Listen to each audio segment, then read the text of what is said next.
Good evening mga 5-9, Luzon, Visayas, Mindanao. Magandang gabi sa inyong lahat. Ito tips lang mga 5-9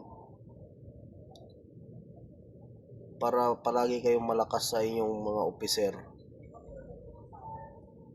Ilibre nyo yung opiser nyo, mga merienda, kape, tapos ano ka ba, dikit ka sa kanya. Kahit di kayo close, kausapin mo ganyan, sir, magkape tayo sir, ako na ang bahala sa'yo sir, sir, kain tayo dito sa ano sir, para malakas ka sa kanya. Ano nang magpapalakas sa officer, para yung officer talagang ito kasi di tayo magugutom nito. Magandang ano to, pakisamahan to kasi di tayo magugutom.